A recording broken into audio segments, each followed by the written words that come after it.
Hi, everybody. This is Paul Hitchcock. I'm the founder and president of Giant Jacks Media. We help others to grow and nurture their businesses.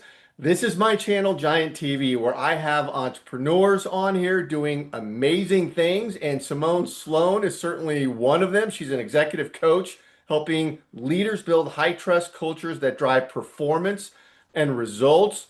A lot about culture. Simone, we talked before. Welcome. Thank you so much for having me. Yeah, Excited. absolutely. Absolutely. I'm excited to get into this because you and I have had a little bit of a chance to get to know each other. Love what you're doing. And so let's just get into it. Tell us about what exactly your focus is with your executive coaching practice. Sure. With executive coaching, it can take a lot of gamuts, but where we really focus and hone in on is around the emotional intelligence.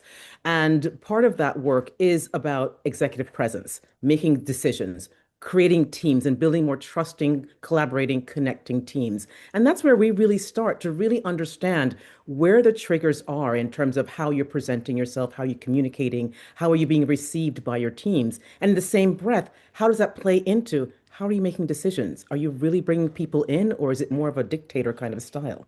Yeah, and so I could ask you to, as we refine this, first of all, who are you working with? What industries are you covering, and is it all over the U.S., international? Sure, we are definitely national. And what I love is that my background, right, is comes from the pharma and healthcare environments. And so anything that's like regulatory compliance driven, so life sciences, healthcare, financial services, insurance, you're talking about even from technical teams around engineering, urban Okay. planners. Those are some of the groups that we tend to work with. Was it what motivated you to do this on your own, coming from, the bigger companies? I mean, I know people talk about that all the time about you got to just cut everything off behind you, and if you're going to be successful and go. How did you approach it? It was more of a collaborative kind of approach because what we do around coaching is around relationships. And so you can't just sever your relationships. Otherwise, what do you have starting out, right? Yeah, And yeah, so for me, it was really important to really think through how my relationships were going to work and how I was actually going to leverage that into this new space because it's about rebranding and also yeah, ensuring that they understand, yes, I have this knowledge base and this is what I was doing, but here's what I'm doing now and how can you best support me? And that communication message is ever so important in love it. that. So I think for Yeah. me, that was kind of like the thought process in terms of I've got all of this knowledge. It's really amazing. How do I now transfer that into what I'm doing and ensure that folks understand that it's me, but in a different way, delivering those services? Yeah, well said. And so when you're working with these companies around, the culture and how you just explained it, I mean, are the owners running these businesses, are they aware they've got a crappy culture? Or you get introduced to them, you're talking, and you got to flesh it out. Like, how does that start off? Yeah, what's really interesting, it comes in twofold. One of which, if they have an HR function inside, or they're working with Ah, an HR function, because they're the ones seeing it. They're the ones working with the people, oh right? yeah, Dynamics that take place within. And most times they are seeing the attrition, they're seeing the dysfunction, but they may not have the capacity or wherewithal to actually want to deal with it. So having someone else come in, like you said, when your parents talk to their kids, they don't really listen. They have an outsider tell them the same thing, and all of a sudden, you know, I got four kids. I know exactly what you're talking about. They don't listen. they, so that from that perspective, having an outsider come in and really just kind of lay it out, talk the truth, have those real conversations with the team, the leader helps to also help to move that and make that shift along the way. Okay, so that's interesting. So if they identify there's a problem, when you go in there, are they tapping into you to nail down what exactly the problem is, or do they feel like we already know what the problem is because of the feedback people are giving us, and you need to help us with the problem, or a combo? Combination. They have an idea because, yes, you're exactly right. They're seeing all of that and getting the feedback and hearing the complaints and everything else and seeing the dysfunction and breakdowns around how they're operating as a team. They're operating in silos. They're not communicating. They're not getting the best efficacy as well as effectiveness from the outputs that are being provided. And so they have an idea, but I said, you know what? People need to feel heard and understood. And so if it's a team dynamic pieces, this is where you kind of break it down and have those one-on-ones to find out what is their lived experience right now. Because everyone's a contributor, but everyone's doing this. It's their fault, right? Yeah, yeah, And so it yeah. becomes important to understand, okay, what are you seeing? What are you living? What are you experiencing? And then listen to the conversations, because usually it's about four or five people on a team, right? Working together very intimately. And Yep. once they're able to see what the themes are and how they're contributing and enabling the whole process, where we begin to have those real conversations. We don't play Okay. things. We don't try to hide things under a table. We talk about this is the elephant in the room. Day one, let's talk about the elephant. Yeah, and so it gets me thinking when you go in there and you have leaders, and as far as their personalities and their style and who they are, that's all over the map. If they're not genuinely people, or people persons, or whatever they're resonating that way, is it about setting up the mechanisms within the company that allow them to have good interaction with the employees, as an example, if they just can't do it on their own? Is that part of it? Part of part of it is really understanding too, as part of this process, is culture and how things get done. How are people rewarded? Mm, mm. How are people making decisions, right? All of that is the culture pieces around it. And if the wrong behaviors are being rewarded, then guess what? That's what gets leveled up to the top. And so understanding, if you're trying to make a shift, right, that means fundamentally we have to shift how you do things as a leader. Because yes, you have a company culture, but then if smaller teams, you have these micro cultures. And that's where you can really have better impact in terms of how you lead and how people engage and have that relationship back and forth. How does that play out when you say, if you're rewarding bad behaviors or not rewarding the right behaviors? What are examples of that? What would they be doing? Sure, be condescending, talking down to folks, and Uh-huh. treating people like not like more transactionally, like not like human beings, right? Yep. And but they're looking at the KPIs. The person's getting all of Oh, hitting the KPIs, right, but right. of the how in which they got those KPIs, right, are not being acknowledged as part of that piece. So it's a negotiation piece. They're top rewarders, they're hitting the numbers, but then people don't want to be on their team. People are leaving their teams, right? And people don't want to, and at the end of the day, it comes down to how you, what's important to you. You say what you say it, but how are you kind of operationalizing it? Yeah. Yeah, that's an interesting one. Rewarding or enabling top performers with bad behavior. I actually, in my own career, have had that experience. There's someone who was a top performer in the office. She was toxic, but she was damn good at her job.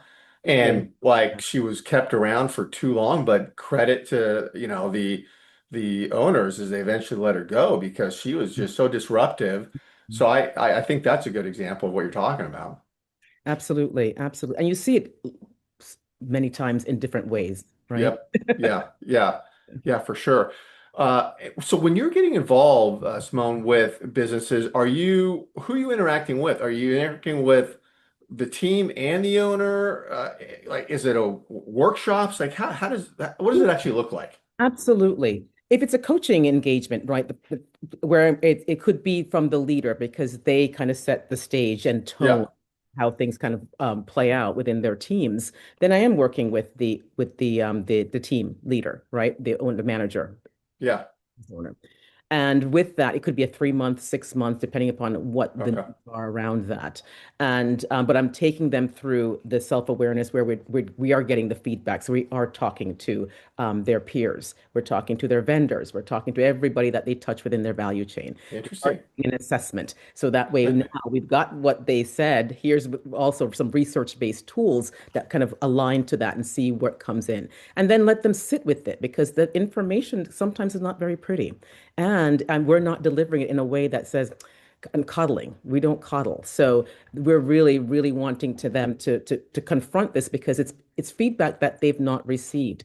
And Right. sometimes they say, Right. "Oh, I got 360s all the time." I said, "Not like this. You're not." You never met Simone. No, yeah, because I'm thinking I was going to ask you, do you get pushback, and is it kind of tricky sometimes? Because, like you said, you don't hold back. I mean, myself, it would be hard for me to take, criticism. Nobody likes it, So how do you deal with that? Sure. I say this is in service of you being awesome and people being rallying around you for you to be your best. And how do you level up? And that's Hmm. how even when I'm having the one-on-ones with folks, I couch it that way. So it's not this naming, shaming, blaming piece, but okay, what would you want to tell this person to help them level up, to help them be more cohesive, to help them more collaborative, to help you be better as a team? And so Yeah. way in which I approach that conversation. So when I'm delivering it, I'm also delivering it in that same style. This was in service of you leveling up, being more collaborative, etc. Right? So that way, when they're seeing it, hearing it, it's taken into that context as opposed to, oh my gosh, people don't like me. Yeah. Yeah. I can see how that works. What is most enjoyable for you when you're getting involved in this? What kind of keeps your motor running? Oh my gosh. What excites me the most? I love working with folks, but you know what I love doing too? Because folks sometimes come in and think it's this prescriptive way of doing things. And so I'm like, that's not how it works. But when they get into the process and really see the work and see the feedback that they're getting, that transformation is amazing. Because I know it's not just for them, it's also for the teams that they're working with. It's the functional leaders that they're working with, it's their vendors that they're working with. And that change is just like amazing to me, and I just get really excited and giddy when I see that happening and they're getting the feedback and they're modeling, right? And really Right. not being performative around it, really truly embodying it. And that's exciting to me. I can see that. And the results, towards the end of an engagement, I mean, how do you measure your results? What do you want to see, going forward? Well, in terms of what we do initially, right, we set up the objectives. So we're not just shooting things in the air by the Yeah. wind. It's really Yeah. around here are some of the objectives that we're going to be working with and working towards. And so at the end, at any engagement, we also have like sort of a debrief where we talk to the key stakeholders in the process, if it's HR, if it's the manager and the coach person also, to really have them kind of to walk them through what their experience was here and then they get to share back what sort of transformations they observed as well. Ah. So it's a really nice, I call it a tabula rasa moment, clean slate, where you Yeah. where they can share where they are, but also it's a rebranding too in the hearts and minds of all of those folks that they've engaged in all this time and being able to show that transformation and then have the sustainability pieces around it. I still get folks calling me and saying, "Hey, Simone, I get it. I did X, Y's, and Z's, and and that's That's really great. it's such a nice feeling to get that feedback and just being able to say, keep doing it. Awesome. Yeah, no, yeah, totally. I mean, I know you well enough now to know that helping people drives you. And so when you get that positive feedback, it's like an endorphin. It's like working out or something. It's so awesome. Yeah. I mean, do you get involved? Kind of imagine some of the personal stuff comes into play with people's personalities. Because I think you even said when we were first talking, I mean, the business and the personal, they're not separate. Personal stuff comes in. So, I mean, does that creep up? And it's got to be handled with kid gloves, right? Absolutely. And that's why building trust initially is very important. The relationship piece of what we do is really important because we also have to make sure that that confidentiality is kept throughout the process. And I also state too, we're not sharing all the nitty-gritties, but Yeah. we have stakeholders too that we have to manage as part of this process. And so Hmm. to share out some of the high level things, right? But Yeah.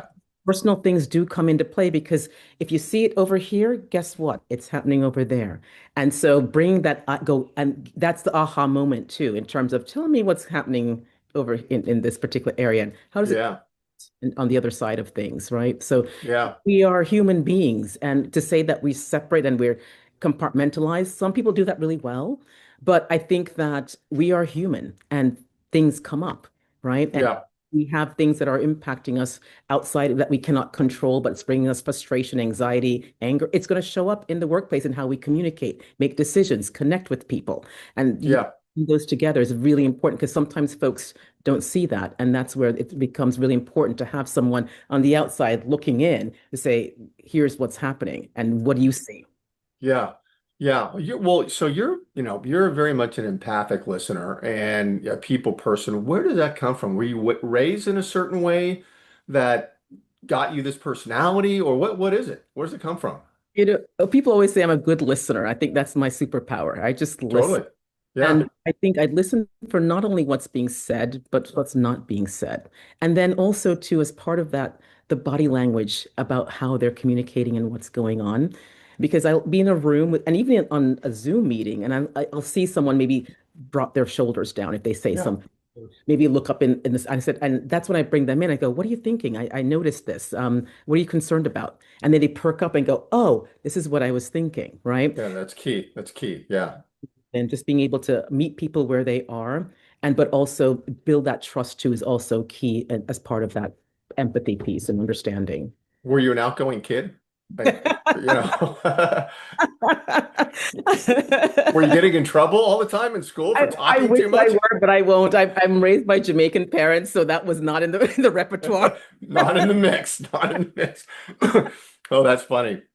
No, I'm always interested because it's hard. I don't know. It's hard to like try to train yourself to be a good listener. Some people have it innately in them, like you, and others not so much. People seem to be talking at each other all the time instead of listening. People just yapping all the time. And so, the fact that you're a good listener, I mean, it just goes a mile long in helping with your business for sure. Absolutely. It's amazing how that is the breakdown with communications is that folks just are not listening. No. And they, and they're saying the same things, but it's just like translation wise, something happens. And number of times that we do it, communication strategies and how to be an effective listener, given everything Yeah.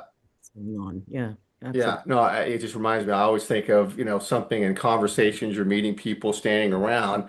Rarely, if you bring up something like a quick story, hey, yeah, I went to Spain and it was really fun, no one will ask you a follow-on question.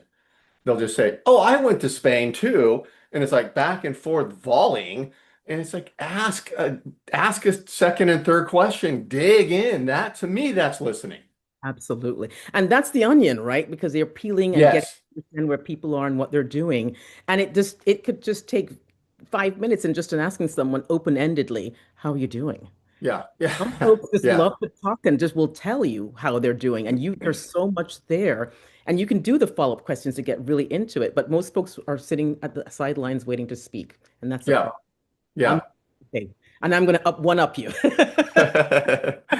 You're not sitting on the sidelines. No. Well, how does an engagement work with you, Simone? If somebody, do you have a complimentary Zoom session you'll do with somebody? And then what does that initial onboarding look like? Absolutely. So yes, I definitely have, when I usually do my talks or meet with folks, I said, you can meet with me for free. We can have a 30 minutes strategy session, no obligation, right? Because I just love like supporting people and helping Yeah. them. So, and if they find that they like that and would like to explore more, then that's when would have like either a 3 month or a 6 month engagement that we can go into. I usually start off with some questions because I really like to understand the person I'm working with from that perspective. And then from there, set the goals of what we're going to be working on. And then from there, build. And then we start get into the nitty gritties of what it is that you're trying to accomplish and how you want to get it done. Okay. Well, let me ask you this, one of these last questions here on that. So somebody's watching this. Now they understand what you do. What would you say that, they are thinking in their head that would have a need to meet you? Like if they're feeling this way or that way, hey, if this is going on with your business, like what are those things that would trigger, let me talk to Simone. Sure. You know, I always say that if you want to step out of your box, come talk to me. If you're looking for someone who's going to bring energy and change, in addition to that, actual results that align back to your business, talk to me. Okay. Okay. Love it. Love it. So I want to tell everyone watching here that wherever you're watching this, because we simulcast it on LinkedIn, YouTube, Facebook, TikTok, we're everywhere, that Simone's information will be around here. Get connected to her links and everything. Maybe you're up here, down here. But and I've seen your content. Your content's great. You got a huge following on LinkedIn. You're putting out some great stuff. So thank you, Simone. This was awesome. Really appreciate you doing this.